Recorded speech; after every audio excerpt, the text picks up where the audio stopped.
Bom dia, companheiros. Um excelente dia para todos nós. Sempre rogando a Deus, primeiramente, as bênçãos de cada dia, bênçãos divinas que nos chegam inúmeras vezes sem nós mesmos percebermos, né?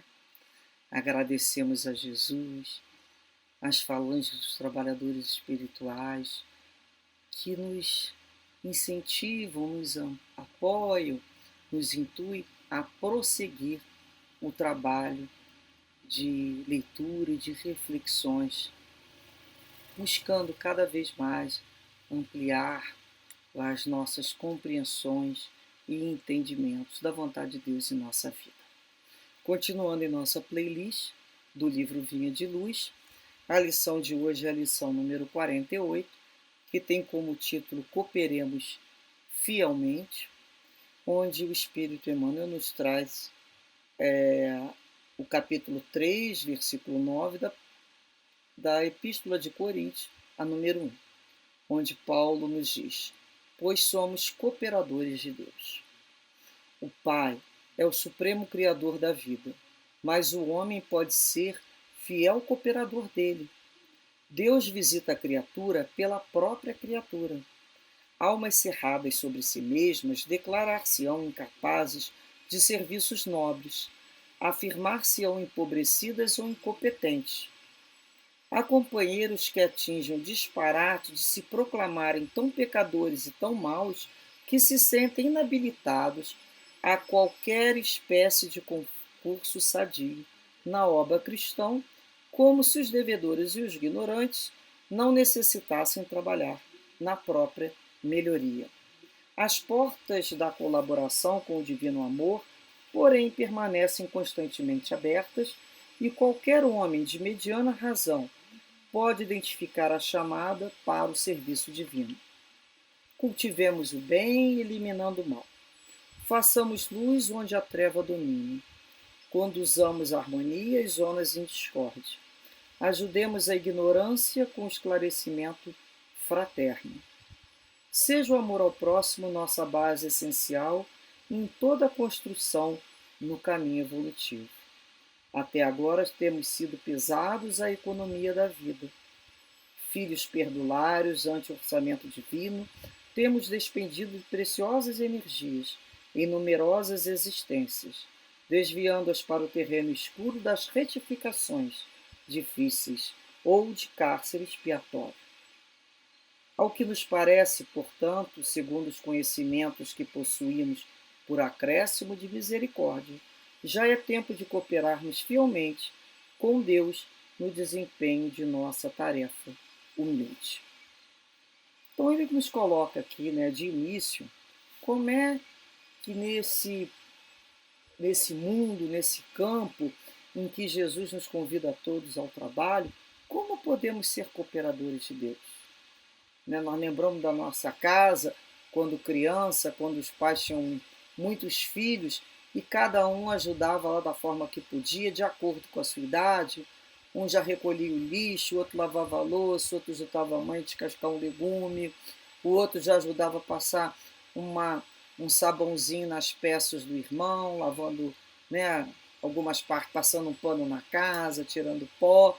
E conforme a idade aumentava, a maturidade maior, a responsabilidade, os trabalhos também eram trabalhos entregues por uma responsabilidade, a utilização do dinheiro para alguma coisa, para resolver algum assunto junto aos pais.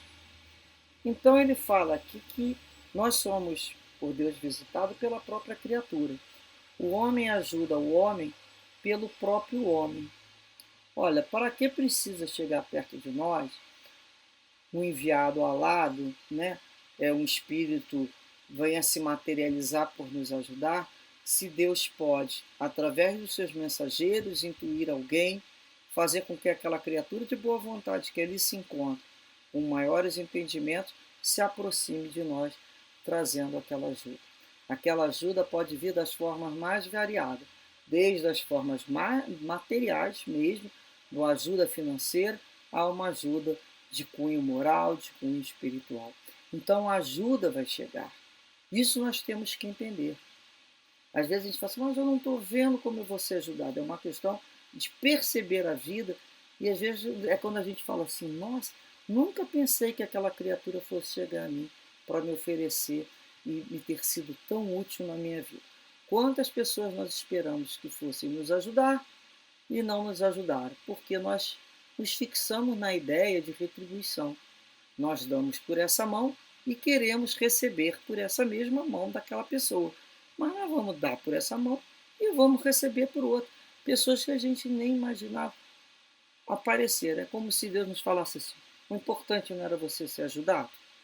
Te importa por quem que veio? Se foi por A, por B, por C? O importante é que a ajuda veio. Mas muitos de nós somos criaturas que cismamos, né? Quero ser ajudado, mas quero que seja por aquela pessoa. E não é assim que acontece. Nós vamos aprendendo a receber a ajuda de todos, porque pertencemos a uma família maior, a família universal. Muitos sabem dar também, sabem se colocar na posição de oferecer ajuda, mas algumas pessoas não sabem receber. Muitos não sabem receber, né, uma vibração de carinho. Elas ficam sem graça, elas ficam bem quando estão dando. Mas nós temos também que aprender a receber. Todos nós estamos aqui aprendendo. Então é quando ele fala, existem criaturas, almas, né, fechadas dentro de si mesmas, cerradas, e elas ali, quando elas se fecham, elas não se abrem. Isso é óbvio, sei lá, não se abre, elas não se abrem para receber a ajuda. Elas estão fechadas, elas não se oxigenam, elas só trocam com elas mesmas e determinadas criaturas. Então nós vamos ver que alguma dessas pessoas se declaram incapazes de fazer um serviço novo. Elas se acham empobrecidas e incompetentes. Quem sou eu para fazer isso? Aí a gente lembra aquele ditadinho, né? Não existe ninguém tão pobre que não tenha alguma coisa para dar e não tão rico que não tenha algo a receber. Nós somos aquela criatura que temos sim muito para dar e muito para receber. Então essa é a colocação da vida. E alguns ele fala mais que chega até o disparate, quer dizer, o máximo, né, de se proclamarem tão pecadores e maus que se sentem inabilitados a qualquer concurso sadio na obra cristã, como se os devedores ignorantes não necessitassem trabalhar na própria melhoria. Olha, vamos primeiramente lembrar que Jesus não veio para os santos, veio para os doentes, veio para os pecadores.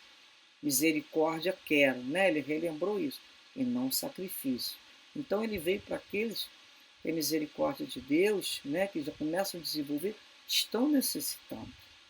Então a criatura às vezes ela se fala assim, ó, eu conheço a minha biografia, eu conheço o meu currículo e eu sei, né, que eu me encontro muito distante das leis de Deus. Eu sou uma criatura que estou envolvido numa série de situações, de vícios e de situações contrárias à lei de Deus. Então, logo, se eu ando dessa maneira, se eu me comporto fora da lei de Deus, logo eu, né, não tenho condições nem habilidade para um concurso na obra cristã. Quem sou eu? Uma pergunta, né? Mas peraí. Aí a gente começa a pensar assim.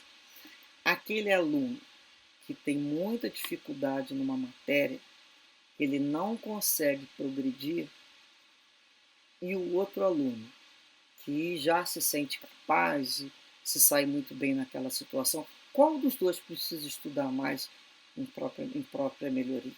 Qual dos dois precisam, né, exercitar mais, estudar mais, refletir mais, trabalhar mais em em seu próprio crescimento? É aquele. Te lembra de Jesus no lar, lá na mensagem 38, o argumento justo, quando os seus discípulos, cada um chegava para Jesus e falava, Senhor, para trabalhar com o Senhor, eu sou isso, isso, isso, eu sou isso, isso, isso. Todo mundo ali se viu com inúmeras fraquezas e inabilidades. O que Jesus falou? Olha, eu não estou vendo nenhum ser alado aqui. Jesus não veio para trabalhar com anjos. Jesus veio para nos ensinar a trabalhar apesar das nossas próprias dificuldades. Aprendermos a vencer e trabalhar a favor de nós mesmos. Quem precisa tomar o remédio? O doente. Quem que precisa estudar? O aluno que menos conhece. Então somos nós. Pelo próprio trabalho, nós vamos aprendendo. Uns começam da teoria e depois vão para a prática, outros começam da prática e depois vão buscar a teoria. Isso não tem muita regra. Às vezes no trabalho, quando a gente se coloca lá, a gente vai mudando a maneira de pensar, porque já traz no trabalho de bem a proximidade de bons guias espirituais que começam a intuir, ajudam a gente a modificar o pensamento. Como é que a criatura era e passou a ser depois do trabalho? Ela fez o trabalho por disciplina. Então, o que ele fala aqui é que as portas para essa colaboração, para essa situação, está constantemente aberta, está completamente, o tempo todo nos convidando. A que tipo de criatura? A uma pessoa que tem um raciocínio muito especial, ou seja, uma pessoa com uma situação favorável? Não, ele fala aqui, um homem de mediana razão pode identificar o serviço divino. Então, uma razão mediana, raciocínio simples. Quando a criatura percebe assim, olha como é que eu posso ser útil aqui. Olha como é que eu posso ser útil aqui nessa situação. Olha aqui como é que essa plantinha aqui está seca, eu posso botar uma aguinha para ela. Não é? Olha aqui como que aquela pessoa está triste, eu vou passar por ela, vou dar um sorriso e vou falar um bom dia, uma boa tarde. Olha como é que aquela criatura, né, se encontra ali numa dificuldade. Eu vou ali, vou comprar um pão e vou levar para aquela criatura. Qual é o momento? Durante o dia, o tempo todo, será que aquela pessoa está ajudando, precisando de uma ajuda para carregar uma sacolinha? Atravessar uma rua? Para ajudar ela a levantar de uma cadeira? Olha, coisas tão simples. É assim, conforme nós vamos nos habilitando, o trabalho vai aparecendo. Então ele fala aqui, ó, quando você olha um trabalho, cultivar o bem e eliminar o mal. Tudo que for bom, sadio, a gente cultiva, a gente lê, a gente procura ver, a gente pensa.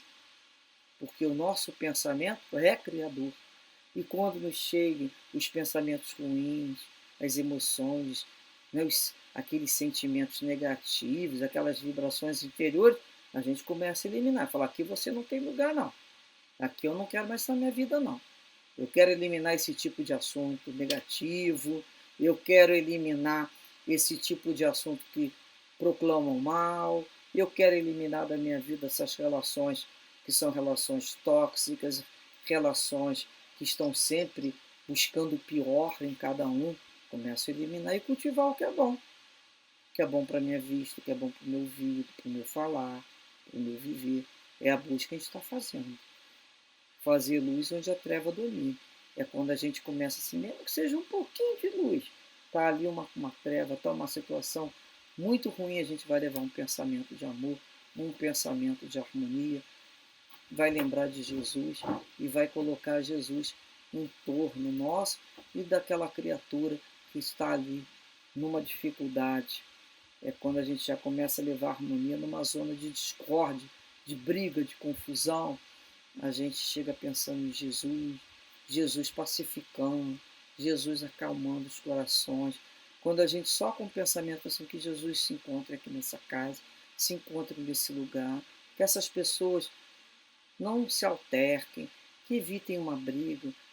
Né? Quando a gente pensa é nessa situação da harmonia.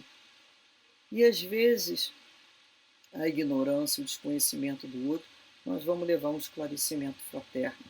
Ô, meu amigo, não pensa assim não. Veja como Deus é bom para você. Não é só na matéria. Repare quantas bênçãos chegam para a tua família. Observe quantas situações te cabe agradecer desde a hora que você acorda, a hora que vai dormir. Olha quantas coisas boas e abençoadas te têm chegado. Então, esse é o esclarecimento fraterno. Importante que isso tudo seja feito com amor. Um copinho d'água que a gente leve lá para alguém que está com sede, uma página de um livro que a gente ofereça para ler para o outro, um telefonema, isso seja feito com amor, com desejo realmente de ser luz na vida do outro, de trazer um pouquinho de fraternidade. Porque até agora ele fala, Emmanuel, nós temos sido aquele filho pródigo, aquele filho que dilapidou a herança divina em situações e energias que não serviram para nada. E passamos a pesar na economia alheia. Nós passamos a depender do outro, da luz do outro, quando somos nós que temos que ajudar também a clarear. Então a gente vai lá na casa espírita, a gente pede proteção, a gente pede fluido, a gente pede saúde, a gente pede o atendimento fraterno, a gente pede, mas tem uma hora que a gente diz, como é que eu posso ser útil? Será que aqui estão precisando de alguém para varrer aqui esse pedaço aqui de calçado? Será que aqui na casa estão precisando de alguém para botar uma aguinha? Será que aqui estão precisando de alguém que ajude aqui a limpar, dar uma limpeza nesse setor aqui? E assim os serviços vão aparecendo, porque não existe serviço pequeno nem grande, todo feito serviço é para o Cristo. Né? As pessoas, mas eu vou trabalhar para fulano, para ciclano. Não, se eles acham que aquilo é deles, isso é problema deles, não é? Mas nós estamos trabalhando para Jesus, nós estamos trabalhando por Deus, através daquela casa material, daquela direção material. Mas nós sabemos para quem estamos trabalhando. Estamos começando a aprender a trabalhar. A gente vê a vida de Chico Xavier, e Emmanuel sempre chamava a atenção dele para os serviços mais simples. Ele escrevia o livro, que é a área intelectual, mas não era pesado na economia de ninguém nos serviços materiais. Ele trabalhava, desincumbia das suas obrigações, limpava lá o chão quando os gatos dele faziam lá uma sujeira, ele metia a mão na massa, ou seja, ele não selecionava serviço, porque todo serviço é digno, todo serviço feito com amor, e muito importante para que a gente, né, possa não mais ficar retornando aos terrenos ainda tão escuros de vidas de retificação ou vidas dentro de um próprio cárcere de expiação, que a gente possa já ter uma vida de nos sentirmos trabalhando junto a uma falange de espíritos do bem. Podemos ser o último dos justos. Aquele outro que está ali como ouvinte, lá naquele grupo, o último, aquele que fica atrás da última cadeira, somos nós. Mas graças a Deus a gente está.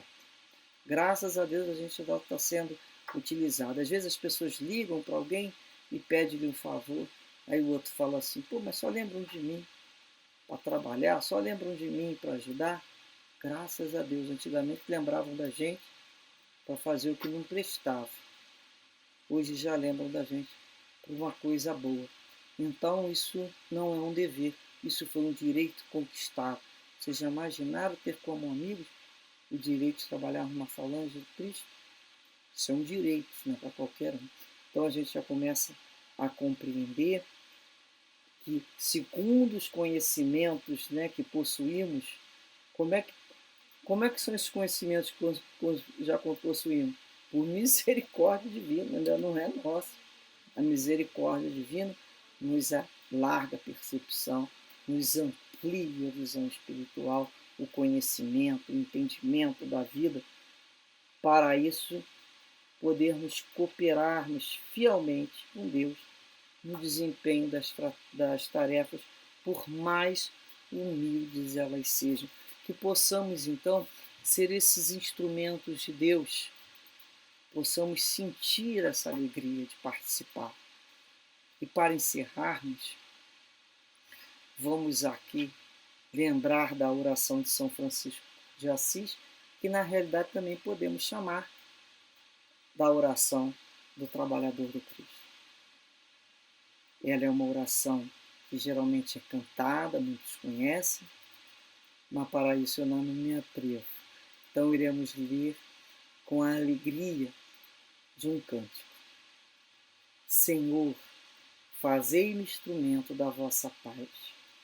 Onde houver ódio, que eu leve o amor. Onde houver ofensa, que eu leve o perdão. Onde houver discórdia, que eu leve a união. Onde houver dúvida, que eu leve a fé. Onde houver erro, que eu leve a verdade. Onde houver desespero, que eu leve a esperança. Onde houver tristeza, que eu leve a alegria. E onde houver trevas, que eu leve a luz. Ó Mestre, fazei com que eu procure mais consolar que ser consolado, compreender que ser compreendido, amar que ser amado, pois é dando que se recebe, é perdoando que se é perdoado, e é morrendo que se vive para a vida eterna. Que possamos a cada dia, ao acordarmos, agradecendo a Deus pela vida, pela oportunidade daquele dia, possamos perguntar a Deus: Senhor, como poderei ser útil no dia de hoje? Como poderei participar como instrumento no bem, na causa pelo bem? Que Deus assim ampare a todos nós, fortalecendo a nossa boa vontade e o nosso desejo de cooperar fielmente com o Pai. Graças a Deus.